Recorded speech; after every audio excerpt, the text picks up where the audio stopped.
त्या व्यसनापासून लांब राहा मित्र. व्यसनापासून अतिशय दूर राहा. नका कोणी दारू पिऊ.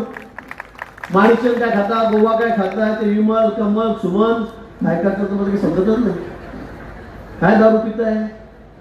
संध्याकाळ झाली की घरचे लोक शोधायला चालले आमच्या माया मोठ्या कुठे पडलाय कुठे पडलाय, कोणत्या उखडल्यावर कटारीत आहे. काय चाललंय. युद्ध चाललंय जगाच्या पाठीवर. हे इस्रायल बघा, मी नेहमी सांगतो इस्रायल जळगाव आणि धुळे, जळगाव नाशिक या 2 जिल्हे एवढंच आहे, त्यापेक्षा मोठं नाहीये. 2 जिल्हे एवढं आहे. लोकसंख्या फक्त 1 कोटी, आपली 140 कोटी आहे. 1 कोटी लोकसंख्या दिली, 1 कोटी. आज तुम्ही इस्रायल बघा, सगळ्यांना पूर्ण उरतंय की नाही. सगळ्यांना पूर्ण उरतंय. तुम्ही टीव्ही बघा, हिंदी चॅनल लावा. कशामुळे. तिथला तरुण बघा, तिथला आबावृद्ध बघा, 100 वर्षाचा माणूस सुद्धा फायटर विमान घेऊन पळतोय, रणगाडी घेऊन पळतोय.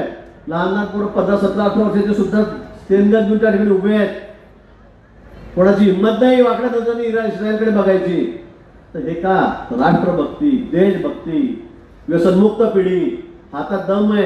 एक जण उभा राहिला ना तर 25 रुपये फिरतील आपल्या त्याच्याकडे पाहून. हात पाय धडका लागला समोर जातं. आणि आमच्याकडे काय धक्का त्याला हा तिकडे पडतो ना, असं नसतं तो तिकडे पडतो. पण काय ही कसली तरुणाई आहे. आमचा देश जगामध्ये 1 नंबरचा तरुण देश आहे.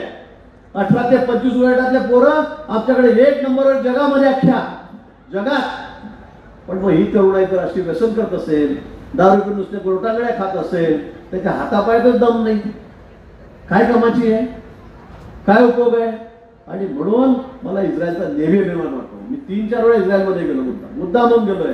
पण खरंच मित्र, याला म्हणतात देशप्रेम, याला म्हणतात राष्ट्रप्रेम, याला म्हणतात तरुणाई, याला म्हणतात ताकद. आणि म्हणून माझी या निमित्ताने आपल्याला विनंती आहे, मी जास्त बोलणार नाही, मला अजून पुढे कार्यक्रमाला जायचं आहे, पण आपण आजपासून शपथ घेऊया.